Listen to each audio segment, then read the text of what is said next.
Second. Melissa, all in favor? Aye. Any opposed? Any abstentions? So moved. First, our superintendent has a few things to say, and then I will be speaking, and then we'll go right into the agenda. All right, just a couple of quick comments. First of all, welcome. I appreciate everybody taking the time to come out this evening and participate in this public forum. Before I go too far, I just want to make sure in terms of the emergency exits, you pay attention to where the exits are. And also, if I could ask that you all silence your cell phones so that's not disturbing the meeting tonight. And then the only other thing I wanted to say before we got into the meat of the event tonight, in terms of how we got here this evening, the Board of Education has been very proactive and has been paying attention to the school enrollment. And for the past couple of years, we've actually been trying to do this facility study. But due to budgetary reasons, we ended up having to cut that particular study. But this year, we've been able to complete the study. We actually worked and contracted with the New England School Development Council, get that messed up, or NESDEC, as I know them better, to do both a demographic, a very detailed demographic study, and a facility study where they looked at each of our schools' programs, spoke to the principals, and you'll hear more about that later. What we're going to hear tonight are 5 of the options that they're putting forth as options that the board can consider. It's not the only options that the board can consider. There's other options as well that can be brought to the table and discussed as we move forward. I think it's also important that the board right now is simply listening and receiving feedback on the options. Tonight is not about any kind of decision. It's just about listening and hearing from our public. Since these are the Plymouth schools, we want to make sure that the public has an opportunity to share their thoughts with the board. So, Mrs. Johnson, the chairperson of the board, will talk more about how this meeting will run. So I'm going to turn the podium over to her. Thank you so much. Normally, we don't have time limits on our agenda, but because we have to get through so much information, we are going through a time limit. I'm hoping everybody got their agenda and a packet out front. If you haven't, it's right there. So each option of the 5 that the superintendent was talking about, we're going to give 10 minutes of comment and or questions. There's 2 podiums down front. You just need to sign in, name and address. We're sticking to a 1 minute per person because we have 5 options, and I really want to make sure that we're watching the time and not everybody's out late. There is going to be time at the end if you have follow-up questions or if there's any kind of questions or general questions that aren't about the actual options. That's the time to do it. Everything is going to be recorded. If you ask a question or a comment, we are keeping track of that. The board will come back and look at all that together and go through it, and we will actually answer all of those or make comments later on. So you will get something from us. It just may not be tonight. Again, I want to reiterate what the superintendent was saying. This is not at all tonight a decision day. This is just hearing from you as our public and our parents, our taxpayers. This is important to everybody, and we don't want to make any kind of decision too quickly. So I just want to reiterate that. And at this point, I'm just going to turn it over to John Kennedy. Unless you have anything else. The only thing I would add is just to make sure if you did get all the materials, there is a lengthier document, which is the presentation that we'll go over tonight. And there is a 2-sided document that has the times that we're trying to stick with. And on the other side, it's a summary of all 5 options. We even get confused sometimes when you're talking about option 3 versus option 2. So on the back here, it gives you a chance to really quickly see which 3 options we're talking about. So hopefully you have that information. All of this is on our website as well.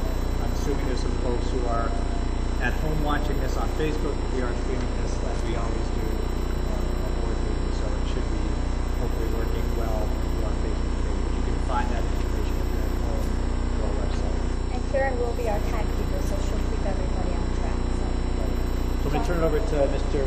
John Kennedy and Dr. Karen LeDuc to start taking the students. Okay. Well, thank you very much.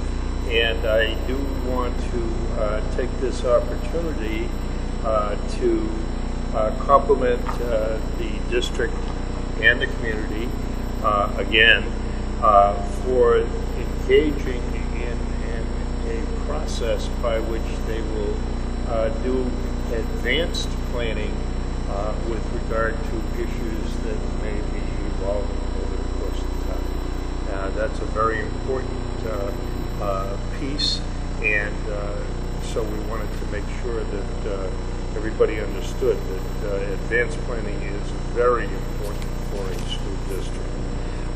Tonight, we will be summarizing key points in the facility best use study. We have already done 2 presentations, one with the demography and one with final information. So tonight we are going to move through, and if you just look at the agenda very quickly, you will see that we are going to provide a brief summary of the demographic analysis, enrollment history, and capacity analysis, and then we are going to move right into the options. And one by one, we are going to be providing you with a chance to comment. Okay, so let's get started. And with that, we move on. And as you can see, this is the team, the NESDEC team that has worked on the project thus far. And moving from that, we are going to give you a very brief introduction of key information. And first of all, with regard to the overall process, NESDEC entered into the agreement with Plymouth School District to conduct a best use of facilities study. And the goal of the project was to provide a basis for decision making regarding future grade level reconfigurations, building renovations, and or construction and alternative facility use. Okay, now the scope had 3 major components to it. The first of them was an enrollment trend analysis, and with this, the NESDEC team was involved with analyzing district and municipal records and data provided, and also we talked to town officials and local realtors who had been recommended to us. Based on the analysis, we will be showing you in a few moments the NESDEC 10-year enrollment projections. The second component was an instructional program review at facility best use, and with regard to that, we were primarily involved. We met with and visited each of the schools while in session. We met with the building principal. We talked in terms of programming within the facility. We did a walking tour of the building, and we were able to also discuss goals and curriculum and all kinds of upcoming possibilities with regard to programming. And the study did not include a capital analysis asset assessment. However, we did include in the report information we received from the building principals or the district with regard to maintenance and capital improvement needs. All right. The last and third component was development of a set of options. And obviously, when you take your enrollment projections and then you tie those into your capacity analysis, that enables you to begin to review potential options. And so we did that, and they have been included in the plan. Now, it's important to understand, however, and this is a very important point, okay, the alternatives that we are presenting include a bulleted outline description of each option as well as a listing of the advantages and challenges.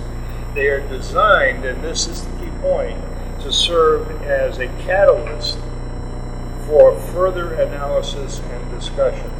And the last piece we have noted, therefore, this document should not be considered as an end product, but rather as a beginning point for future planning. Okay, so the demographic analysis, I'm going to go through it briefly. We've already presented it, but there are some key points that had an impact on our enrollment projections. So as you take a look at that, you see the enrollment trend analysis, and we're going to move right to the next page, and this one is the residential sales outlook. Very key factor in this community. Factors indicate that Plymouth is likely to experience accelerated housing turnover during the course of the next decade. These factors include the following. And first of all, we get out onto the national scale. And on the national level, the boomer generation is turning 65 nationally at a rate of 10,000 a day. That continues for the next 10 to 11 years. And according to regional and the local realtors here, the boomers, many of them are looking to downsize from single-family housing to either single floor ranches or to condos or to apartments. When they do so, obviously they are vacating homes that would be typically inhabited by families with children. The millennial generation, national group also very important here, because the millennials have been slow to marry, slow to have families, and so on. However, the millennial generation, the oldest, are now in their mid to late 30s, and that has begun to change. And therefore, the millennials are looking, many of them, to purchase single-family homes. However, they are looking to purchase them in homes where the housing is, for them, affordable. And if you look at the next piece, this is a very interesting report. Bloomberg report came out, and it says that the National Association of Realtors has done a study of the top 100 metropolitan areas in the country, and very surprising to us initially, and I'm sure to some folks here, the number one in terms of drawing the millennial population, or the group from 19 to 37 years of age, is the New Haven, Milford area, the entire country. And obviously, because of its close proximity, the factor is an important one for this community as well. It's only a 45-minute or so drive, or that type of distance, and the realtors have indicated that it is having an impact, A, and B, the housing is affordable for the millennials. Okay, now, next. We took a look at information with regard to single-family sales, and interestingly enough, in 2017 and 2018, sales in this community ended up being among the top 6 in the last 32 years, single-family sales. And so we have also done a more recent analysis in June, and in that month, June totals for Plymouth were the highest in the past 32 years. And lastly, within the past 2 weeks, just to make sure we were on track, we got back in touch with our data, and the growth in terms of single-family housing continues to be very strong. Okay? Now, also pricing. If you take a look at pricing, all right, you can see that the pricing for single-family homes is below the 220 range on the median pricing, and therefore it makes it what is considered by the millennials to be affordable. And so that's another positive draw. Okay. Now, we were given a listing and contacted realtors, and as you can see, the realtors have indicated that sales volume continues to be very high. They have talked about days on the market diminishing during the summer and fall months. Obviously, they increase in the winter. Multiple bids, common selling price under 220, boomers downsizing, selling empty nesters, and the millennials buying if it's under 220. So the local realtors have supported the information that was presented based on the study, national study. Okay, now here's one area that does not have an uptick type of impact on enrollments, and that is new residential construction. We have been in touch with the planning department, and when we last reported, they had indicated back in June that there were 4 single families that were moving forward. There also is the Prospect Place apartment complex, but those have 1 and 2 bedrooms. And then we were back in touch with the planning department, and I talked to the director this past week, and the indication is there have only been 4 additional single families that have moved into, and they haven't been even approved yet. Okay, so is there going to be growth? Yes. Is it tied to new residential construction? No. Is it tied to strong existing single-family home construction sales? The answer to that is yes. Okay, and you can see that there are no condos approved or in the works, and that's an important factor as well, because some of the millennial generation have chosen to purchase condos, but they are not moving forward. Okay, and so based on this information, these are our assumptions, all right, that existing home sales, single-family sales, will continue at a strong rate within this community. Number 2, the realtor information that we saw, which said existing sales are still strong, and also the planning department information that says there are no major projects coming down the road. And lastly, obviously, a continued economic stability on the national and regional level. Okay, with that, we then go to the enrollment history and the enrollment projections. And if you take a look, first of all, at the enrollment projections and look at that square to the far right, the enrollment history, and you see that over the past 10 years, the enrollments declined by 431 students within the school system. And then where did that take place? It took place across grade levels. 141 at 9 through 12, 121 at 6 through 8, and 169 at K through 5. What's the future look like? Based on our analysis and based on the information that we gained through the demographic study, there will be a continued decline in enrollment over the course of the next 10 years. However, the decline will be 177 students, K through 12, as opposed to the 431 that we had seen in the past decade. And the decline will be primarily occurring at the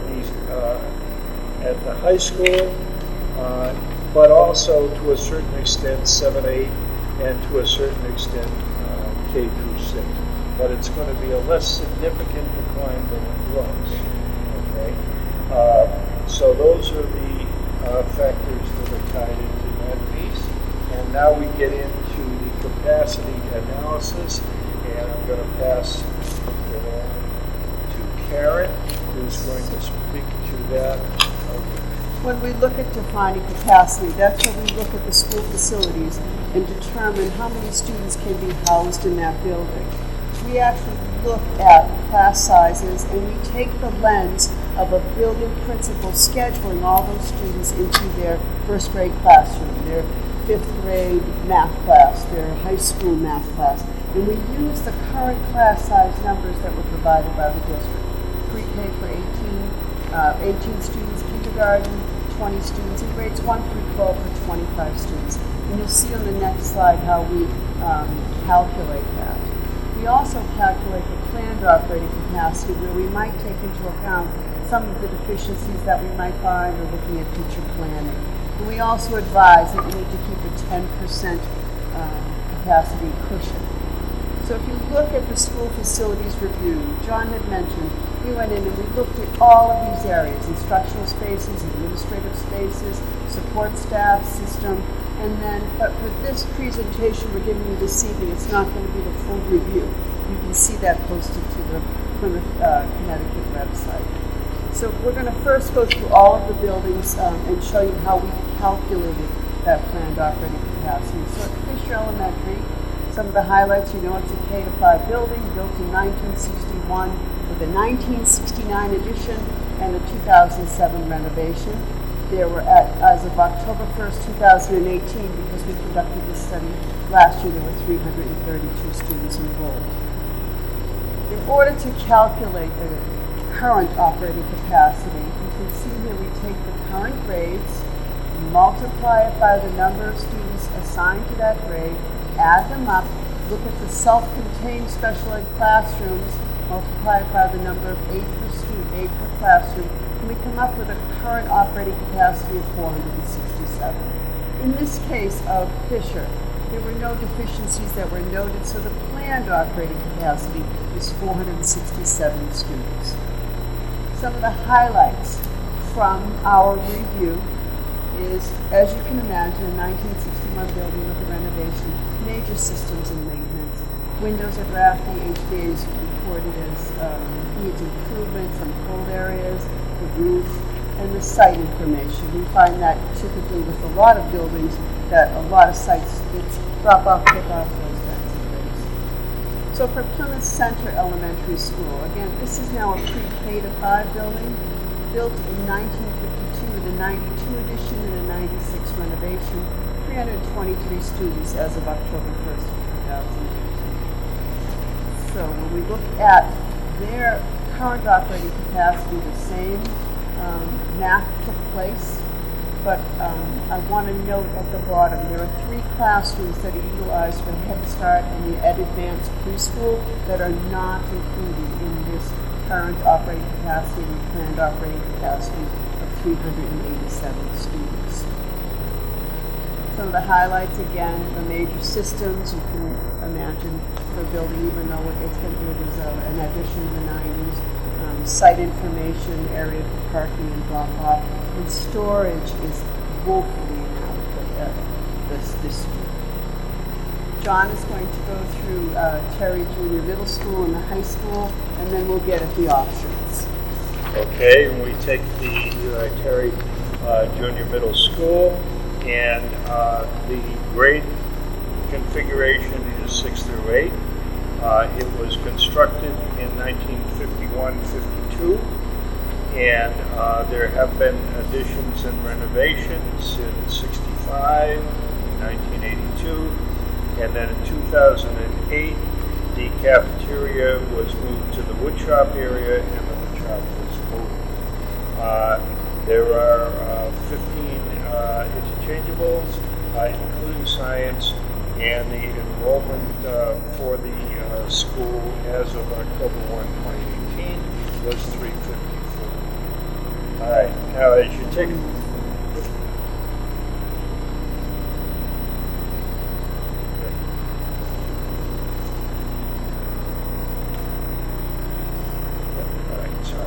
Okay, Then we move to the planned operating and current operating capacity, and you can see in this column that we have listed the available spaces. And based on what is available and in use, we have developed the current operating capacity, which is 411. All right. However, there are currently, or there were at the end of last year, 5 vacant classrooms.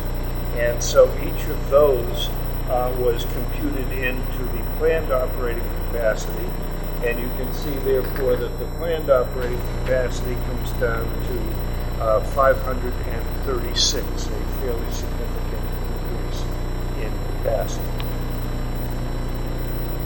And then we take a look at the needs, identified needs, and you can see with regard to the psychologist, privacy issue, OTPT is not a designated space. Major systems, HVAC, in need of improvement because of inconsistency. Same is true with the windows and doors, reported to be in need of improvement. They are not energy efficient. School day parking, event parking tight, and proximity to traffic is viewed as satisfactory, but there is a backup at the end of the school day. Okay, next we go to the high school, where we are. And as we take a look at that, we find that it was constructed in 2007-2008, so it is a 21st century building. No additions or renovations have taken place, and there are 17 interchangeable classrooms. October 1 enrollment was 454. That was for last year. All right. Now, high school has a different capacity analysis than does a middle school or an elementary. And so what we do is we still take the same classroom spaces as you see in the column. All right. And we list them. However, what we also do with the high school that is very important is we take the number of students in the various classes, and that can vary because of the subject area. And then we develop a total. All right. However, with the high school, once we have received, and we do this with all districts, once we have received the total of capacity, we multiply that by 0.75. Because, unlike other schools, high schools vary very differently in terms of class sizes. Because high schools are typically attempting to offer programming which will be, for example, AP courses, 3rd or 4th level world language courses, and so on and so forth, specialized courses. And that's what keeps the high schools competitive for their students. But it also typically requires that several sections within a high school be scheduled for less than the maximum of 25 students. And so we make sure that that is the case, and that has proven to be a very effective means. So there is a 0.75 factor that is moved in. With regard to the high school, you can see right here there are also 2 vacant spaces, 1 science lab and 1 classroom, and so we have added those in to the planned operating capacity, and then we have employed the 0.75 factor. Okay? All right. Now, we are all set with these other pieces that are tied to it. Support staff, psychologist, you can see OTPT, part-time speech and language, designated spaces, HVAC inconsistent, and event parking and proximity to traffic can be an issue at the end of the day. And the event parking inadequate for graduation, and tight with some of the basketball games that take place. We have not seen more than probably 2 or 3 high schools that are able to accommodate graduation with adequate parking. That's really good. Okay. Next, options. So as John explained, the options are alternatives. We took all of the data you just saw, and in our team at NASDAQ looked over some of the options that we would present to Plymouth, remembering that this is just a starting point. So I'm going to go over the 5 options so that you can see a big picture of what the 5 options are. Then we'll go in depth. We'll keep to the 10-minute comment period as we had set from the outset. I missed this, that the possibility of regionalization we were asked to look at by the district. And when you look at the options we're presenting, the possibility of regionalization can only be applied to options 1 and 3. Option 1, consider reconfiguring the elementary schools to specific grade span schools, pre-K to 2 and 3 to 5. You can see that it's pre-K to 2 is at Plymouth, 3 to 5 at Fisher. Eli Terry remains the same, and the high school remains the same. Option 2, consider closure of an elementary school and reconfigure elementary to pre-K to 3, moving grades 4 and 5 to Eli Terry Middle School and grades 7 to 8 to Terryville High School. Now we have shown we will show it both if pre-K to 3 was at Fisher or pre-K to 3 was at Plymouth. Option 3, consider closure of an elementary school, moving grades 4 and 5 to Eli Terry Middle School and grade 8 to Terryville Middle School. The difference here is Eli Terry will now host grades 4 to 7 and the high school 8 through 12. 4, consider closure of Eli Terry Junior Middle School, moving grades 7 and 8 to the high school and grade 6 to the neighborhood elementary school. So you can see the grade configuration is pre-K to 6 at Fisher, pre-K to 6 at Plymouth, and 7 through 12 at Terryville High School. And the last option is the closure of Eli Terry Middle School, and then consider reconfiguring elementary school to grade span schools of pre-K to 2 and 3 to 6. So let me go over the first option 1. Consider reconfiguring elementary schools to specific grade spans.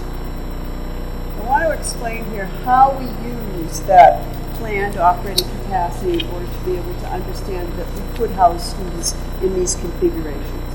You can see the school year, the projected enrollment, the POC, which is the planned operating capacity, is listed here. The planned operating capacity with the enrollment difference. We use that 10% planned operating capacity. The reason why we include that 10% in case there are fluctuations in enrollment, you can assure that you'll be able to house all of the students who might come. And that's the enrollment difference.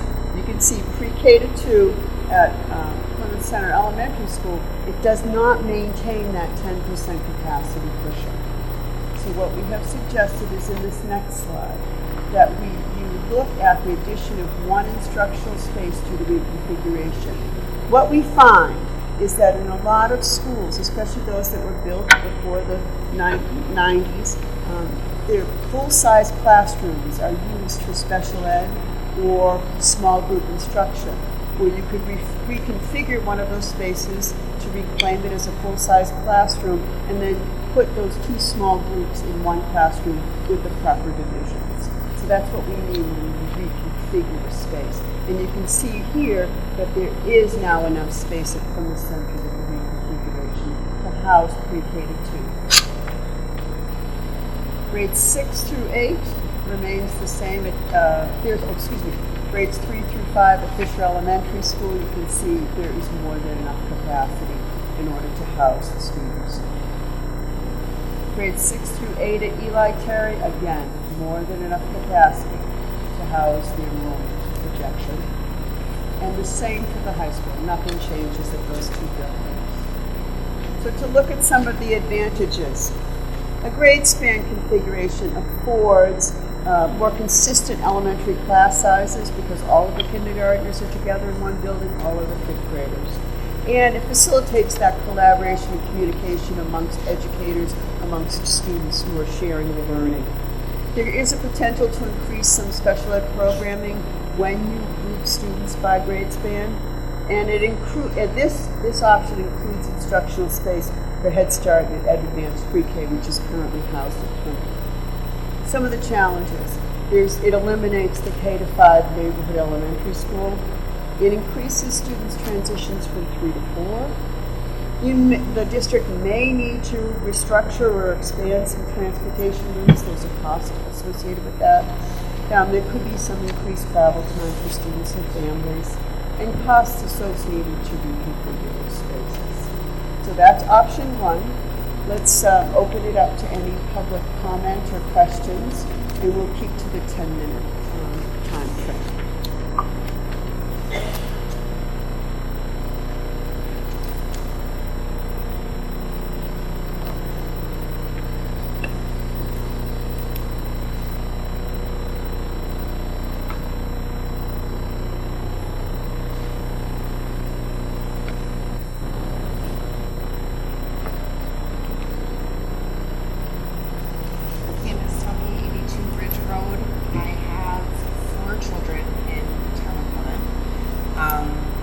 My oldest is a 6th grader at the middle school this year. The second is a 5th grader at the center. Third is pre-K4 at the center, and my youngest is 2. To me, this option is the only one I would consider spending this time for, to be honest. For one, I'm not against regionalization, so that's the first thing. So this option would allow the regionalization eventually if we needed to do that. But the second thing is, and it's hard to speak on one option without speaking about the others, so this is the only option that keeps kids with appropriate age teacher. You have option 2 and option 4 and 5 really, and that put 12-year-olds with 18-year-olds. There is no way that my kids that are almost 11, 12 years old are ready to be near senior high school. It's just, it's not something I would ever allow them to do. And even option 3, which is probably become the second best option, but I still would probably move. You have 8 to 12 years. I mean, that, to me, my 8-year-old, when my son was 8 and he was hanging out with 12-year-olds, I would not have allowed that to happen. It's just not something I want for my kids. I moved back to this town because I wanted a small town environment for my kids. I wanted small kids. I didn't want an 18-kid pre-K classroom. I don't know which pre-K teacher can handle 18 kids, but good for her because I can't. But with that being said, I think that first option would probably even be more beneficial to this town because it gets the kids back together, and there's no Terry versus and I think that that's what we had when we had Main Street School, and with the elimination of that program, we do have that Terry versus they come back together in middle school, and it makes it difficult for them. Thank you.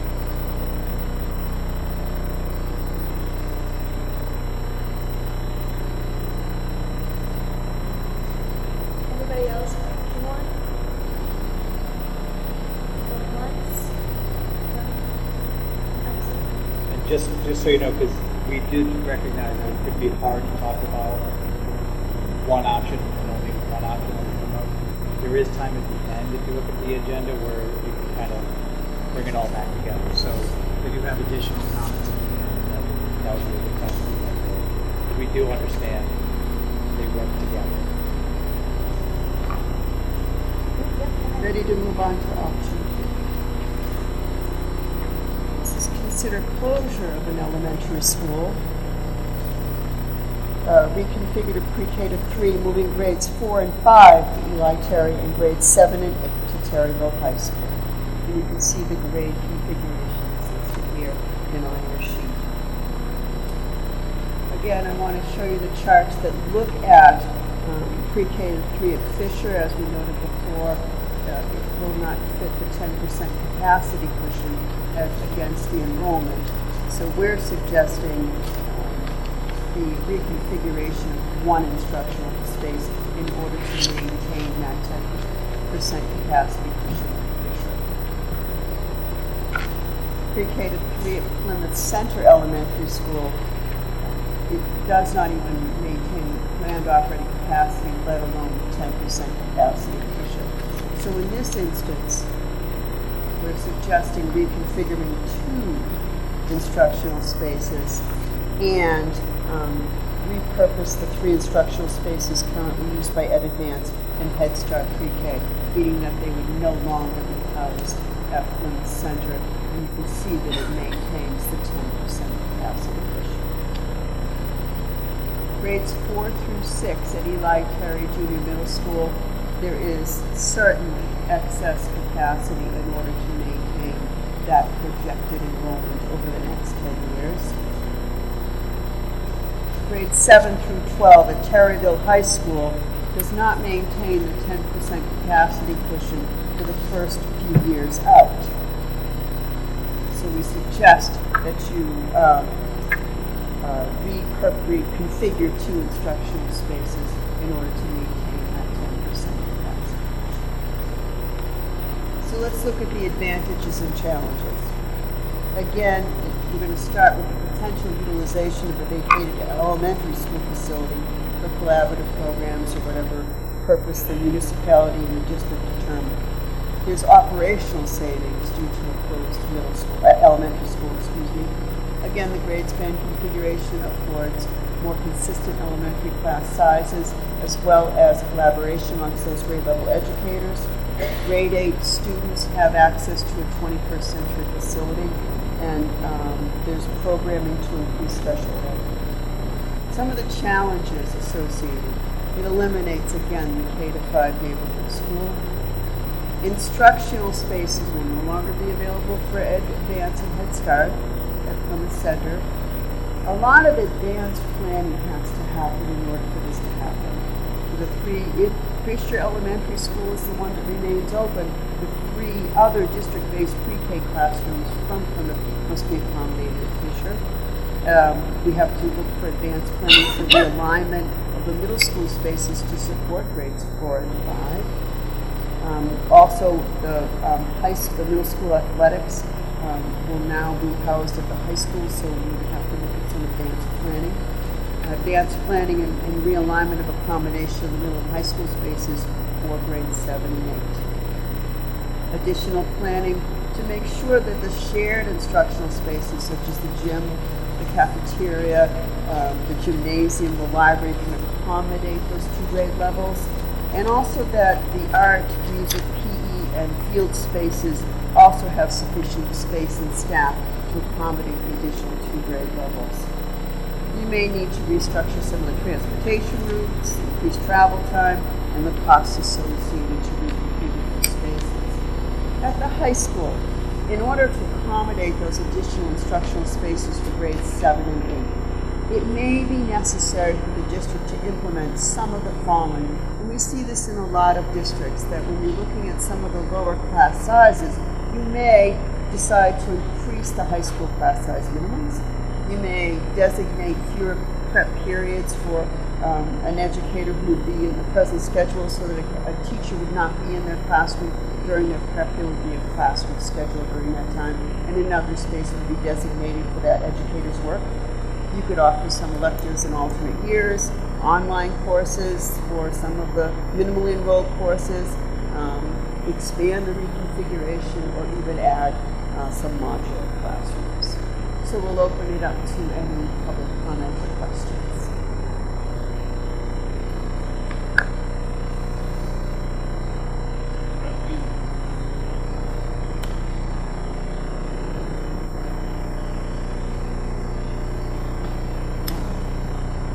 Southgate 82 Ridge Road. I think I'm just going to be up here every time.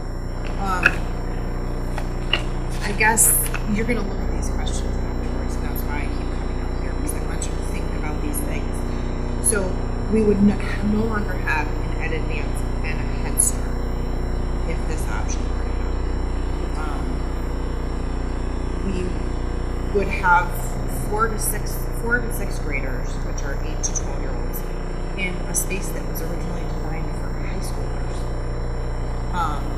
And then we would still need to reconfigure and add modular classrooms to a high school that we just built. It doesn't sound economical to me.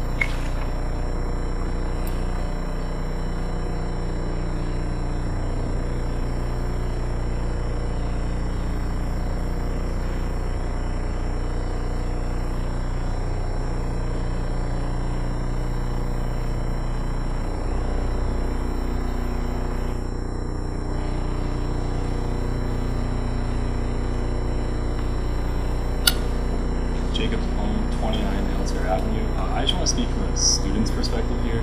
I'm just wondering, how would the high school accommodate kids 12 through 18? Because right now, it seems a little unaccommodating for kids 14 through 18. It seems like there's almost too big of a division there. And I'm just wondering how it will fiscally make sense to do all these renovations. And moving middle school sports up here would come with the cost of building new fields, because we already currently share fields with other sports during the year. And how would that make sense on this one, for this plan? Jacob, those are all the things that if we, as we listen to this public comment tonight, there's more meetings with the board that we'll have to have about these options. So those types of questions have to be discussed. Yeah, it just seems like these questions are going to arise for every single option, but option one. Could be, but you bring up some things that have already been considered, but haven't been fully discussed by the board of ed, because that's not where we're at this time. In terms of, those are things that I've certainly thought about, and I've heard others talk about seventh graders being in the high school, and what we're going to actually look at. So if we really start planning, you heard Nesdek talk about this earlier, this is not a next year decision. All those questions really need to be thoroughly vetted. It has to be clear to the board when they make a decision, whatever decision it is, that they know what the plan's going to look like. So this is not just a, am I going to have like a sandwich tonight or a burger? Yeah, I understand. I'm This just is a wondering very how it would, detailed. yeah, in the future. Yeah. Because these issues are still going to be your years when these decisions are made. Although it won't affect me, I'm just wondering. So,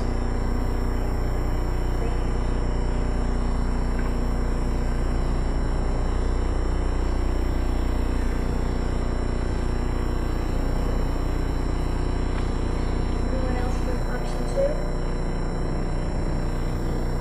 Going once, going twice. Thank you. Just to reiterate, these options are just a starting point. And any option that you might consider would take 1 to 2 years before we get to implementation. There's a lot of conversation as the superintendent and the school board has noted that helps them to determine what are their next steps. So for option 3, consider closure of an elementary school, moving grades 4 and 5 to Eli Terry Middle School and grade 8 to Terryville Middle School. And the difference here is now 4 to 7, grades 4 to 7, as an option 2 was 4 to 6. This is just 4 to 7 at Eli Terry, and grades 8 through 12 at Terryville High School. You can see from the charts the pre-K to 3 at Fisher is the same as before. We need to reconfigure one instructional space. Pre-K to 3 at Plymouth Center, same as before. We need to reconfigure 2 instructional spaces and the spaces from Ed Advance and Head Start. 4 to 7 can easily be housed. There is excess capacity for enrollment at Eli Terry. And 8 through 12 at the high school can easily house those grade levels with no reconfiguration of space, which is what we had noted in option 2. Some of these advantages are the same as you saw in option 2. The vacated elementary school could be used for another source. Operational savings due to the closure of an elementary school. Grade 8 students have access to high school programming in a 21st century facility. And the grade span configuration is collaboration. Eliminates the K to 5 neighborhood. Instructional spaces are no longer available for Ed Advance and Head Start.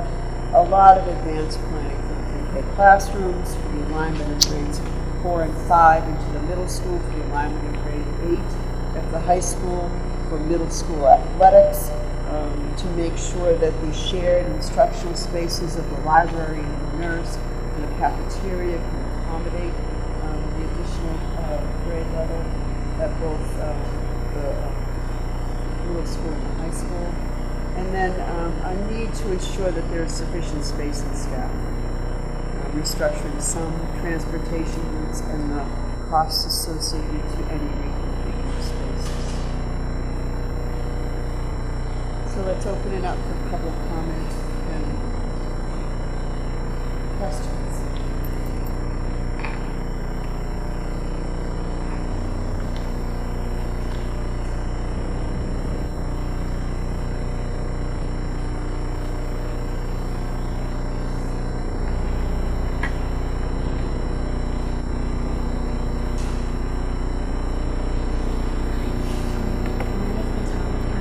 Fairview Avenue Extension. My questions regarding this option are if we're closing the if we're not able to have the Advance and Head Start pre-K program, my question would be how would that impact our Board of Ed pre-K classes, which I believe we already have a waiting list for. So if the other two pre-K classes are now closed, we're now even more, which means the waiting list is even longer. So it's just a question. Considered. And another question with having the fourth graders mixed in with the middle schoolers, if I'm correct, I believe the middle schoolers ride buses with the high schoolers right now.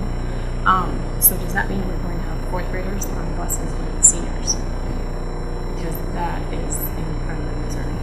And I know that's probably a long shot projection that would be considered later, but The bus question has come up a couple of times at PTA meetings, and Yeah. we haven't quite got there, but that is one of the biggest concerns we're hearing. Okay. So I did ask Paul to start looking and just kind of get an idea, but we will have some kind of answers about projections and how it might happen, but that is probably step 50 versus step 2. But it is a legitimate question Right. that I think a lot of us have already asked that question of, so I appreciate that you bring it up, because it is a big deal. right. And that's it. Thank you. Thank you.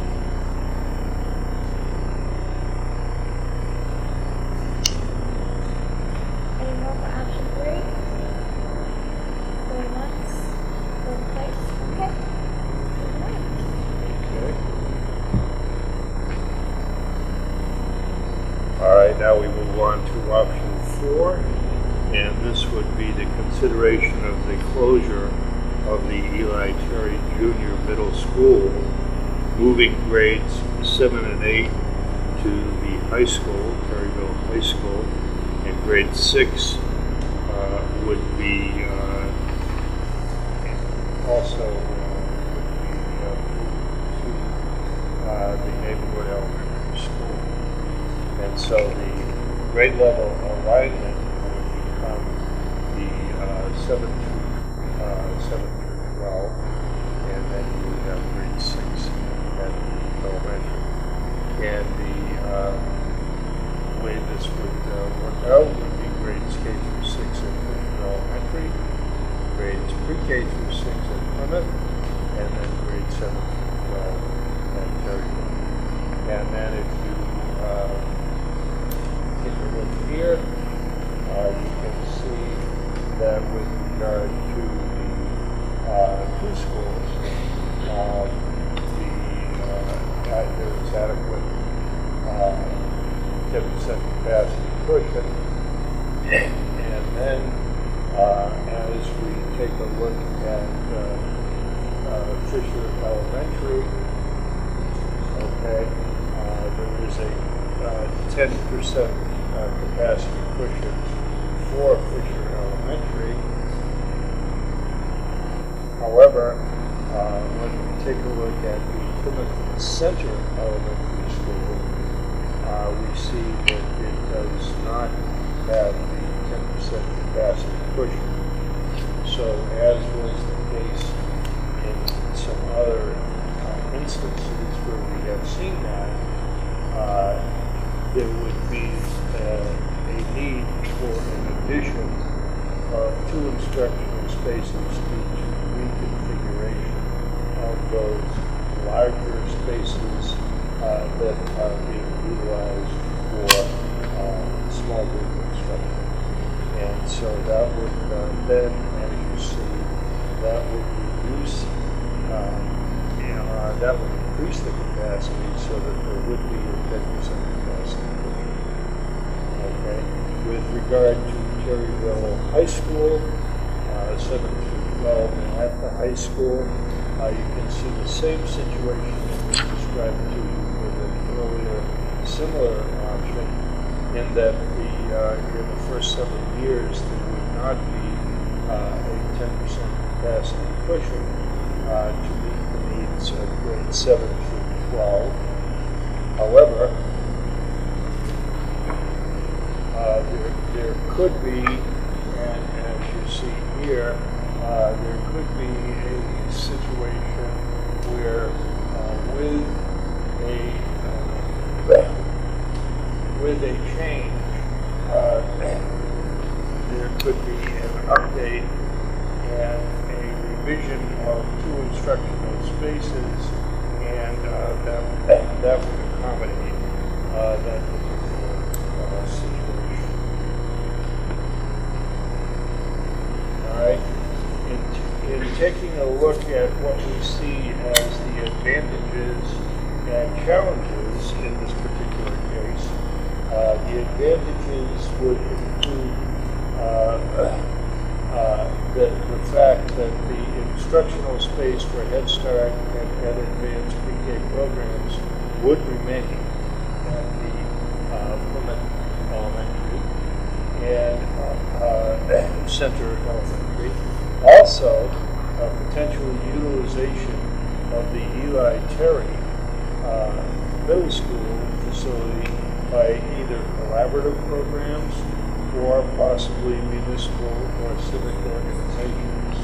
So that has some potential. We have seen districts that have done that and turned over a former educational facility to the community or to collaborative. All right. Also, there would be fairly significant. They would have to be determined, obviously, but fairly significant operational savings due to the closure of Eli Terry, and it would decrease the number of student transitions over the course of their period of time here at the Plymouth School District from 3 to 2, and also grade 8 students, as we mentioned with the earlier option, with grade 8 there, would have access to high school programming. We see this occurring in 7 through 12 schools, where these 8th grade students are able to take advantage of, for example, world language expansion or possibly mathematics, taking those courses earlier than they normally would. And so those are possibilities, along with the fact that the 7th and 8th grade students would have access to a 21st century facility. So those are the advantages, and that's obviously a key point. Challenges, as you take a look at the challenges, you see that there would be a need for advanced planning for realignment and accommodation of the elementary school spaces to support grade 6. All right. And also, in order to accommodate instructional space needs at the elementary schools, it may be necessary for the same type of reconfiguration that we had talked about earlier.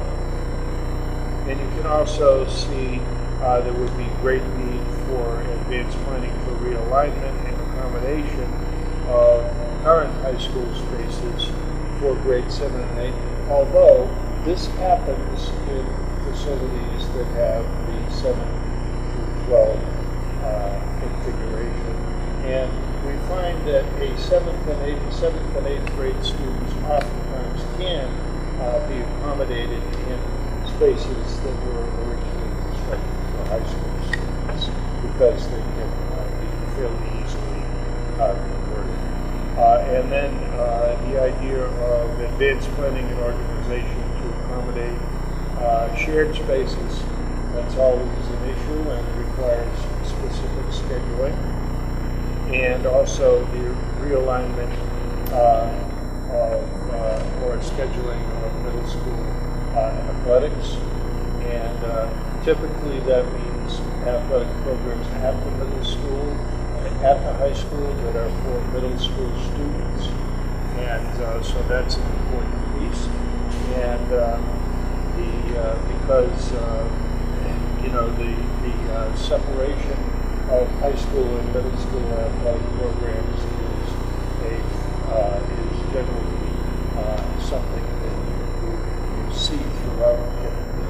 And so the middle school students playing on the high school is not something that is difficult. And then other challenges need to ensure that there is sufficient space and staff for art, music, phys ed, the things that Karen mentioned on one of the earlier notes, and the idea that transportation routes would have to be changed, in particular for grade 6, and there would also be some issues with regard to the restructuring of the elementary. That would also require some transportation routes to be changed. And so those are some issues that have come up, and we think that they are important. And then there would be costs associated with reconfiguring spaces. So that's essentially what we have. And then lastly, with regard to the high school, all right, in the event that there were some issues that developed with regard to the high school and additional space needed to be developed, then you would go through the same possibilities that were listed in the earlier option, having to do with increasing class sizes, designing fewer classrooms that are designated fewer classrooms for prep periods, offering some electives and alternative years. We have seen a lot of high schools do that, and that's a way of accommodating more space by, it's an alternate year, but the students still get to take the class. So those are possibilities that come along. And also offering online courses. We see that happening in instances where there were very few students signing up, but that it's viewed as a good course for those who do. So those are all potential options related to that. And so let's take a look at option 4 and see if we have anyone who wants to make comments on that.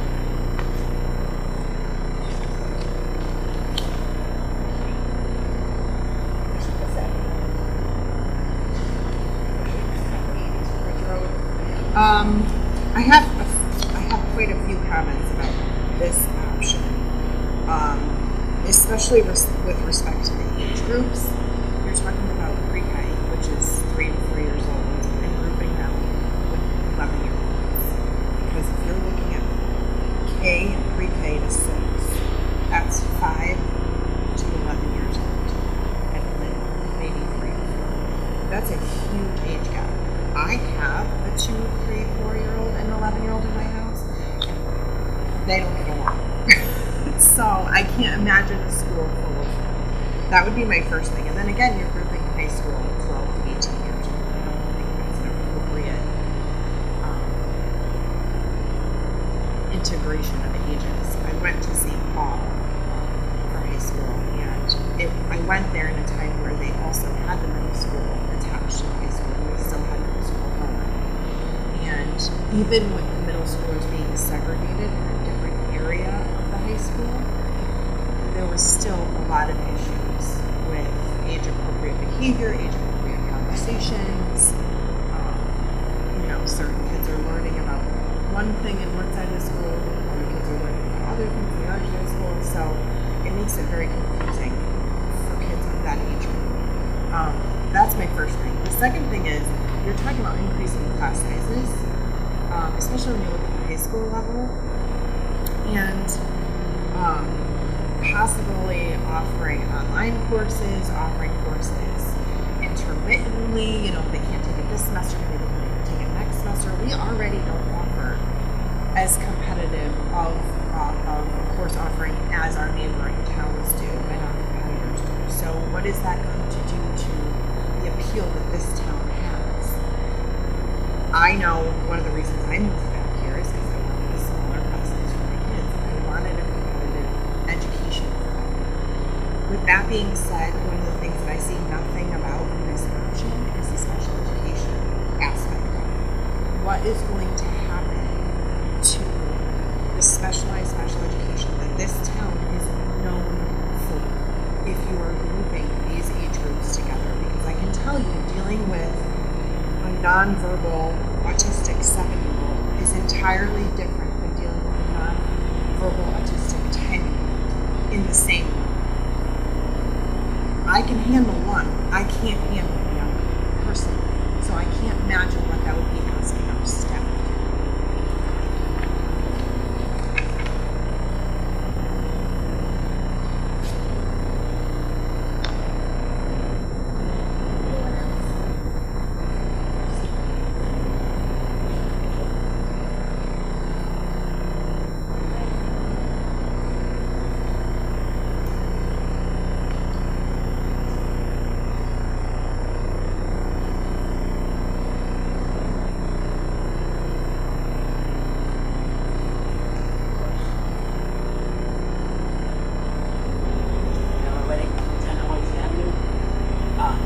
How would the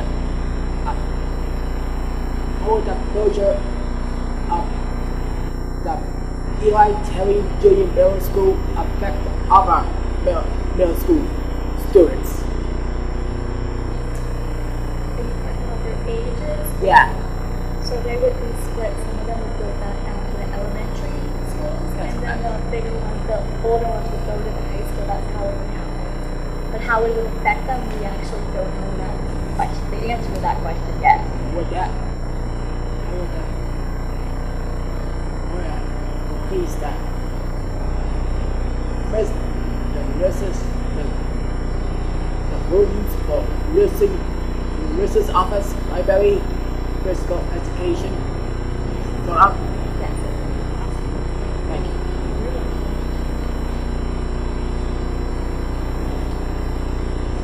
Anyone else?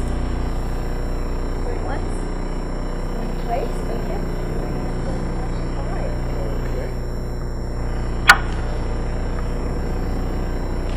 All right, with option 5, we are looking at a situation that would be the closure of the Eli Terry Junior Middle School, so that is similar to what we had referenced in option 4. Moving grades 7 and 8 to Terryville High School and grade 6 to the elementary school, but there would be consideration of reconfiguring the elementary school to grade spans pre-K to 2 and 3 to 6. All right. So in essence, this would be very similar to the other option that we just described, except that the elementary alignment would be set up in such a way so that it was pre-K through 2 and 3 through 6. Okay, and you can see the way that this would be the alignments for the Central Elementary, the Fisher Elementary, and grade 7 through 12 at Terryville High School. Okay. Now, in terms of taking a look at this,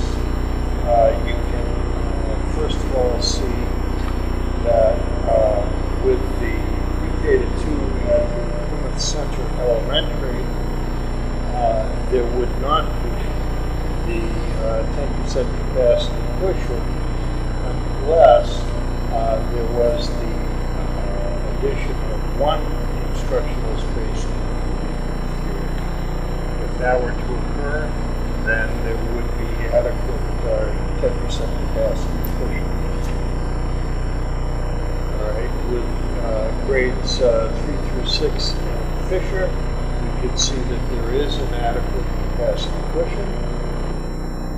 And then taking a look at Terryville High School, you can see that the situation would be exactly the same as what we described earlier.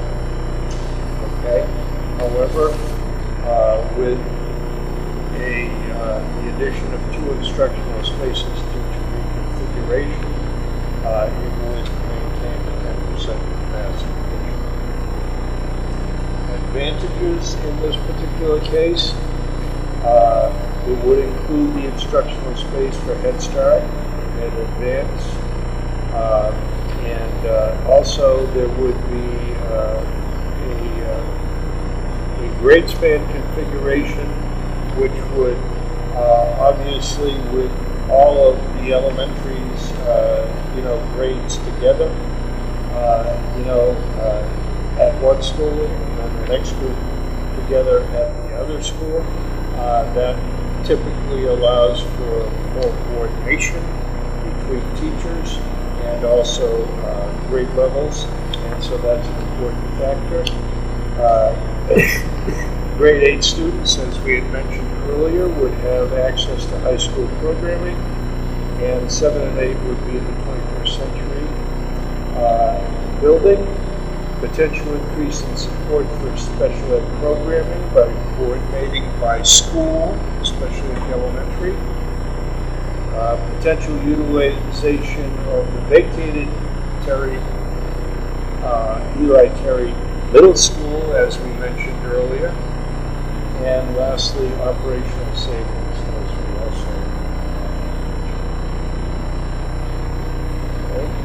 And then as we look to the challenges most are very much the same, except for we're taking a look at the elimination of the K through 5 neighborhood community school, because we are now reconfiguring at the elementary level, and there would be need for advanced planning for realignment of the elementary school spaces to support grade 6 programming, and also advanced planning for 7-8 program at the high school, advanced planning for organization to accommodate 7 through 12 usage of shared spaces, and advanced planning for realignment and accommodation of middle school campus. All right, so those situations are very similar to many of the ones that we have previously referenced. And then as we get to the final piece, all right, in the event that there was an increase in enrollment, or there were some needs for programming changes that would require additional space, then all of the options, all of the possibilities listed below would be available to the district to try to make those accommodations. And obviously we wouldn't need all of them, but each of them has a way of providing additional instructional space. And that brings us to the final piece, and we had an option that was not brought forward. So because there was no way we could see Yes. right, and that would be 6 through 8 of that. Okay. Oh, yeah, sorry. No, that's a public comment questions. Yep. Option 5. Option 5. I would have been disappointed. 82 Ridge Road. These kind of coincide with option 4, but I made it. No. So one of the things is with 4 and 5, both of those options said there's a potential utilization of the vacated Eli Terry Middle School facility. We just recently got one of the 2 schools that were closed 10 years ago, inhabited by advance, thank God. But we still don't have a definitive answer for Prospect Street School. So I'm not sure, other than reconfiguring the entire roadway, that would probably be the only thing that would happen if the middle school is closed, I would assume. You know, I'm not sure, again, but I don't know what we would put there with that parking situation, the roadway situation, what we can market that as. So that's the first thing.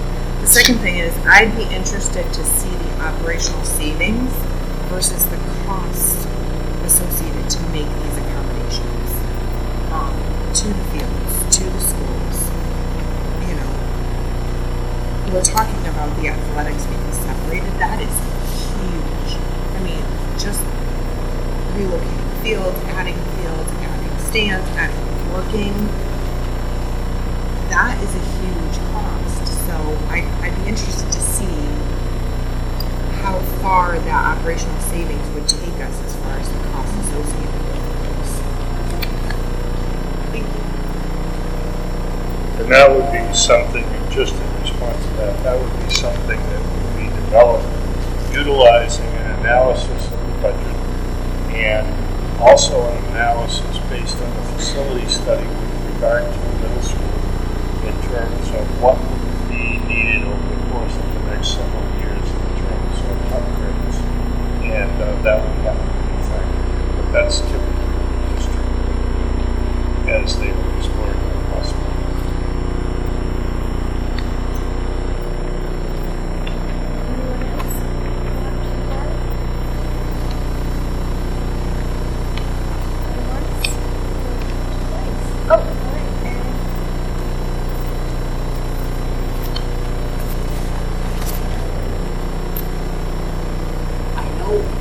What about the advance? What school would that? Advance programs. What school would that? Okay. So are you if we took out Ed Advance and Head Start out of our buildings, there is no plans to put them anywhere. Right. So, art and music. What does the student population expand? The student population expand. During middle school, what would that say? We don't know that yet. That's something that would be like a next step for us is cost analysis, as John had said. But if we're asking questions about space for art, music, we'd have to look at everything. We need to expand it. We possibly would, but those are a lot of steps later. But it's good questions, so those are some of the things we will talk about. Thank you.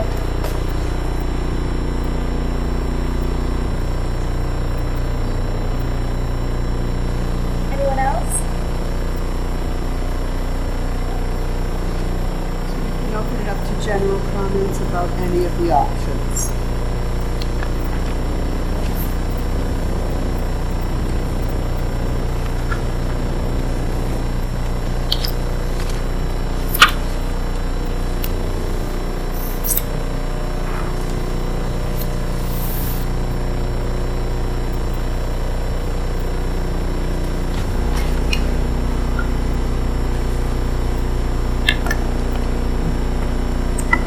Good evening, Kelly Apertura, 490 North Street. I just want to say thank you to you for explaining all the options and breaking them down for us and giving us a good idea of what the starting point is, at least for the possibility of this change. I'd like to have the opportunity, if I could, to offer an option 6, which would be to do no changes at all. I am personally not in favor of changing anything. I'm assuming that the goal is to try to save money. And I don't feel that any of these changes would really do that because there's so many costs associated with making these changes.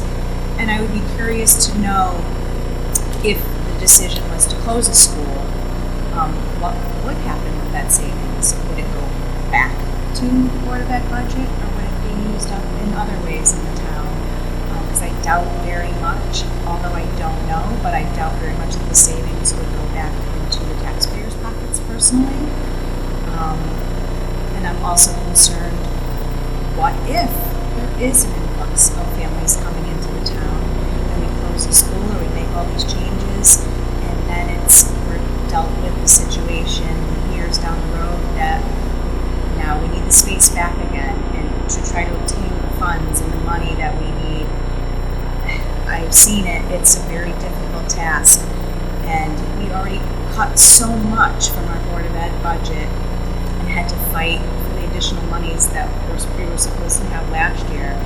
I can't imagine if we're faced with the possibility, because there is always that possibility that, I mean, you even stated that the real estate market is growing.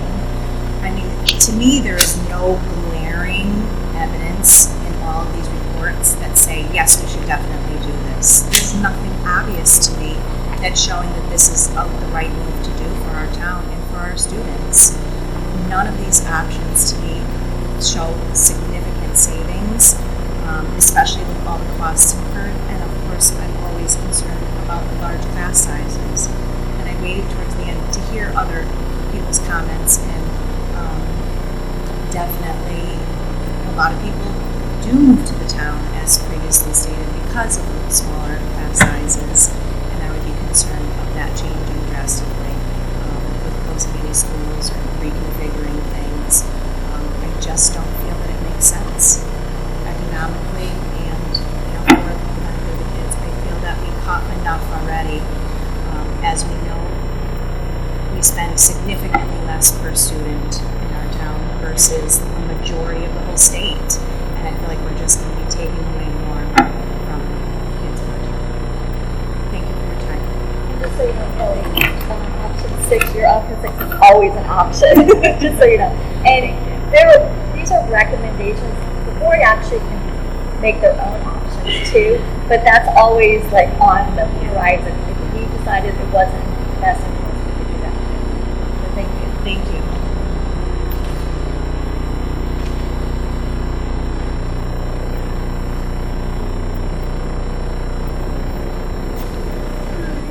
Erica Lombard, 28 Burnham Street. Option 2 is what Thomaston does now, and it seems to be working for them. It's all the same grade levels. Option 3, wouldn't it be better to keep the 4 to 7 in the other elementary building as opposed to Eli Terry? Then it is smaller age level as opposed to the high school building like campus and stuff. And options 1, 4, and 5, I see an issue that we currently have with the pre-K being at Plymouth Center. We have Fisher parents flying back and forth to pick up their pre-K to get to Fisher on time, to pick up theirs because they get out at the same time. Options 1, 4, and 5 would still have that same issue. Could you repeat what you said? I know we're taping this, but I didn't hear what you said about the second thing. The second thing for option 3 would be, wouldn't it be better to keep the grades 4 to 7 in the other elementary building, since it would be more geared to them as opposed to the middle school which was built to the high school?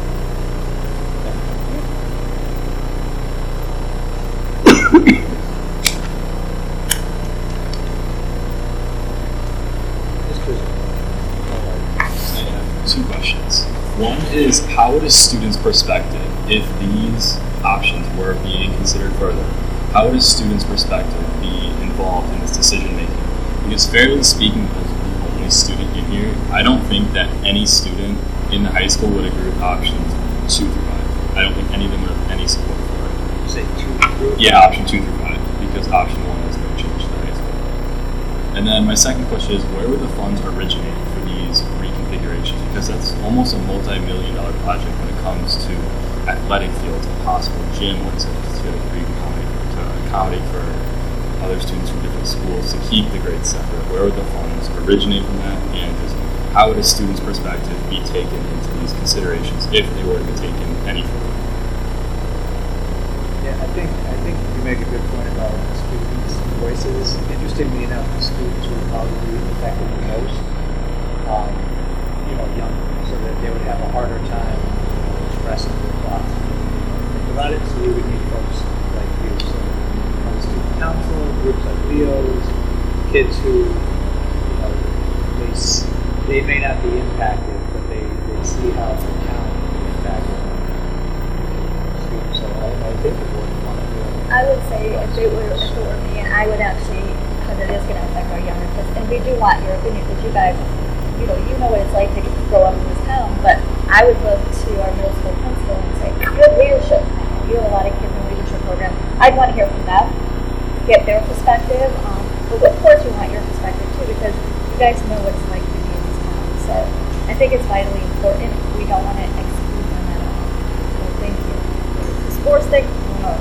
The one thing about the sports thing, and it doesn't mean we have to build facilities. The question really is, how do you ensure that middle school students and high school students have a place to play? Yeah, it's just going to come with additional charges without building it. They would also to another field where they practice everything. Exactly. So there's schools out there that do it. It doesn't necessarily mean it's the right thing for our town. Right? So it doesn't mean that we just have to build and looking creatively at what's out there. So if an option was really explored deeply, that would have to be part of it. We do want to make sure there's plenty of access for the sports that we have. Boys sports, girls sports, we want to make sure there's plenty of people access to those kind of things. So that would all be part of the thought process.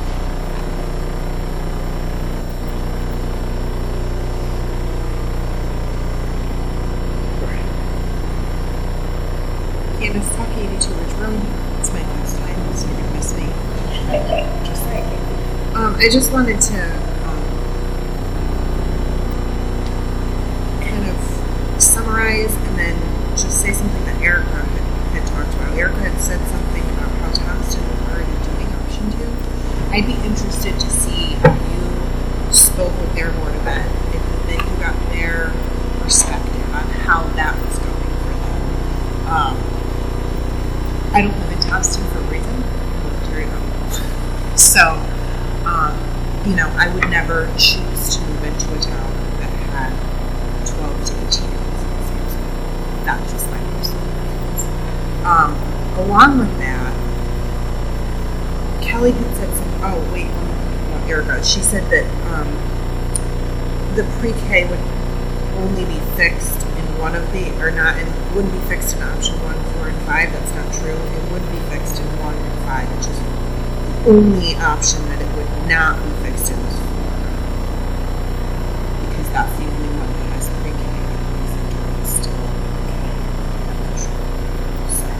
If I'm not mistaken, and Erica, just to verify what you're saying, were you saying because we don't have pre-K in both elementary schools, there's a difference? Yes, we have the options there for pre-K, but I think your point was you would like to see both schools have pre-K.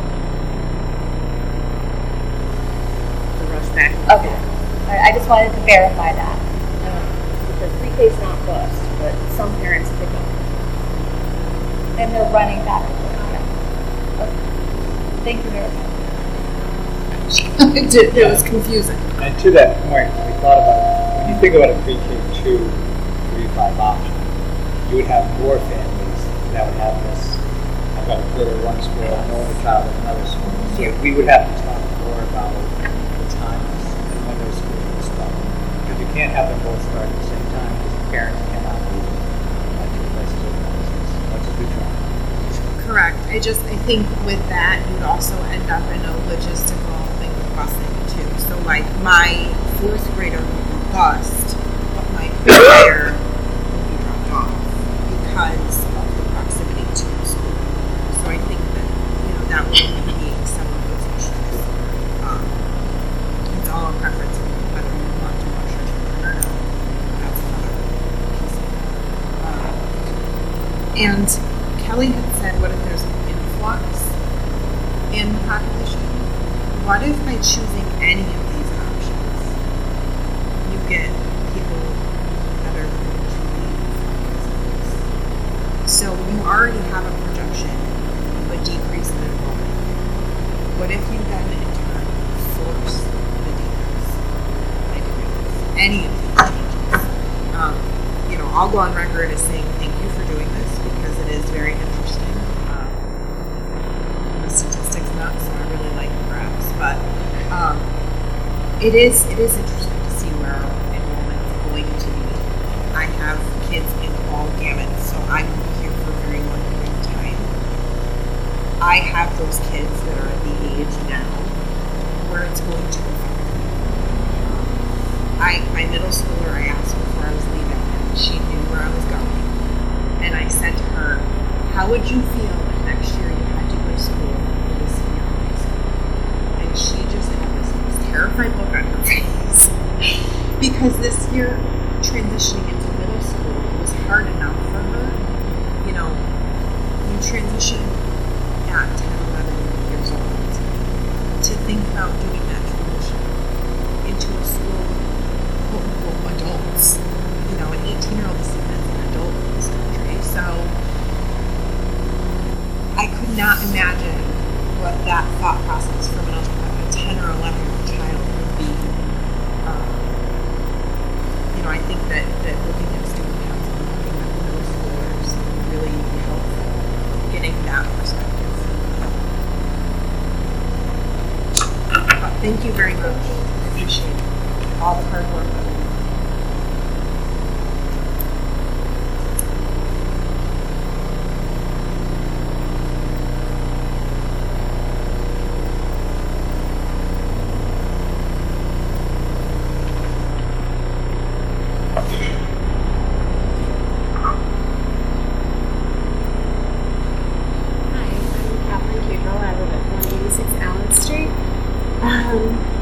I feel like some of these have recently been touched on, so I'll be very brief.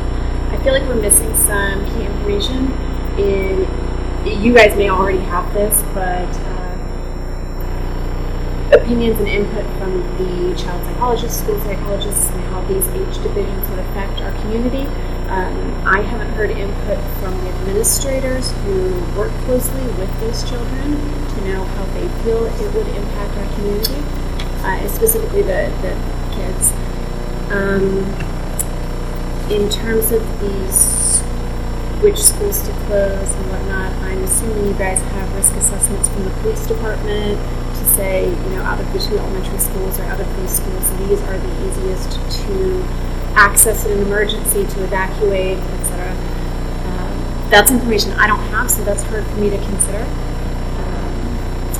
And speaking, like I mentioned, speaking to surrounding schools who already have implemented some of these divisions, I believe Farmington might have some of the early ed, or elementary schools have the K through 3.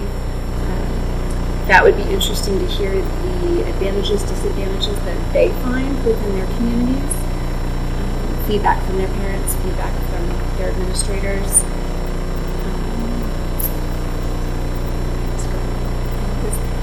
And I would like to strongly advocate for maintaining preschool options within this community. There are a lot of us that can't send our child to $1,600 a month preschools, so having that as an option is really important. It's been a great bonus to find these programs. I like the idea of 8th graders having access to high school level programming. I don't know if those things like Algebra 1 and foreign languages are already offered in the middle school, so that might be a good point.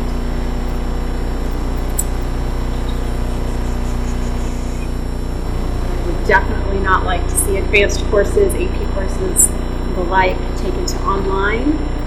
I know that in some circumstances that would be easily enough done, but I don't think that's always the best learning environment and collaborative environment for students. I know some of y'all have already heard all of this from me. And then I would assume that if these projections are correct and over time the population does decrease to a certain amount to allow for that cushion, that the lost spaces, the reappropriated classrooms would then be allocated as they perhaps previously were, or in a manner that is suited to that time and wouldn't just be empty space. And one question I had is, maybe I've missed this in all of this, but why specifically are only options 1 and 3 appropriate for future regionalization? And I'm not discounting regionalization. I think that if that would provide further services and expanded services to our students, that would be great, because as somebody else previously mentioned, there are a lot of surrounding communities who offer more AP and more services on both ends of the student spectrum. So I would really hate to see anything be cut on either side. So I'm sorry, I don't know if you have a chance to answer that, but why was that only 1 and 3? Because when you look at the way the excess capacity is allocated in options 1 and 3, there is enough excess capacity should the district determine to regionalize. And we're not saying how many students that could be. You look at the excess capacity and determine if you can regionalize with another district. So when we reviewed all 5 options, we thought options 1 and 3 would be conducive to regionalization, should the district decide. Would you not also have the schools that are currently in that other school district to utilize as well? Provided this loss of student population is not just within this town. I guess it would depend on where you live. Exactly, it depends. Gotcha. Okay, thank you very much. Thank you.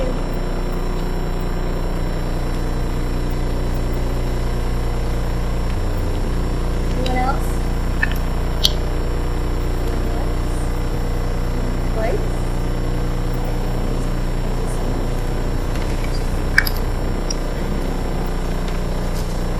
Do you guys have any comments?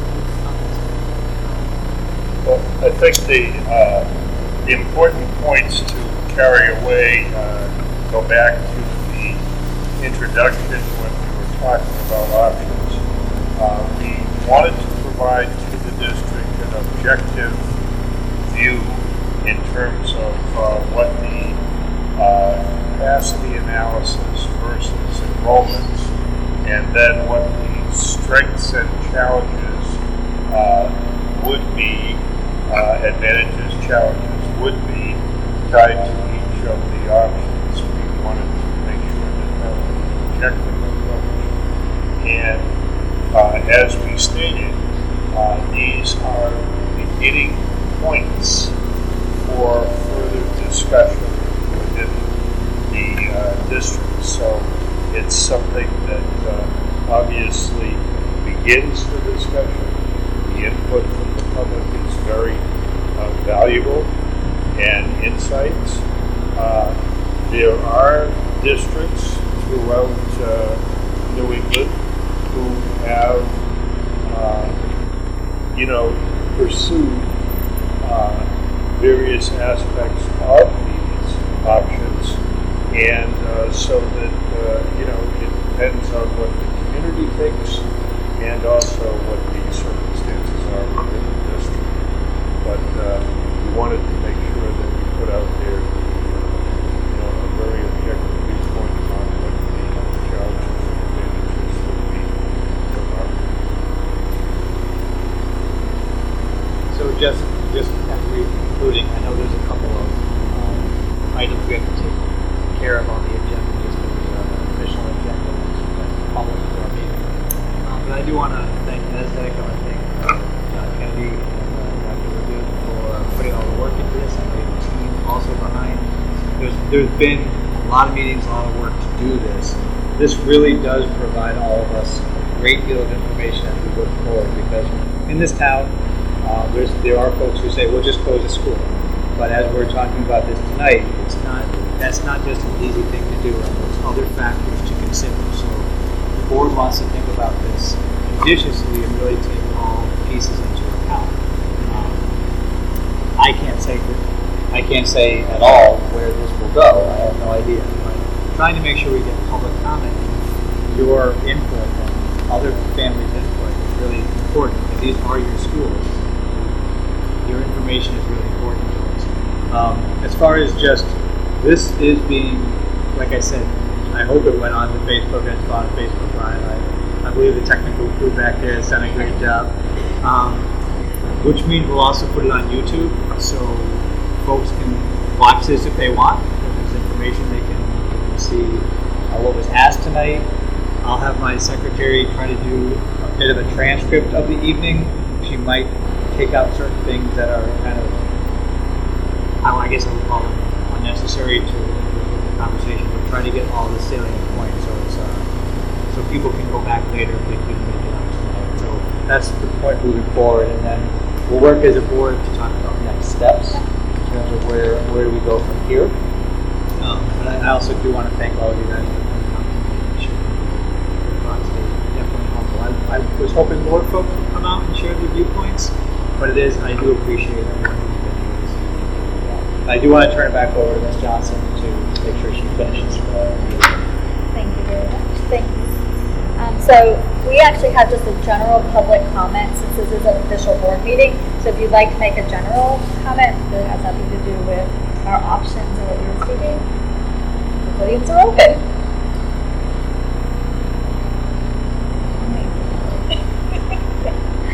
Okay, going once, going twice. All right, moving on. And I need a motion to adjourn at 8:42. So moved. Moved by Greg, second by Melissa. All in favor? Aye. Any opposed? Any abstentions? Thank you very much.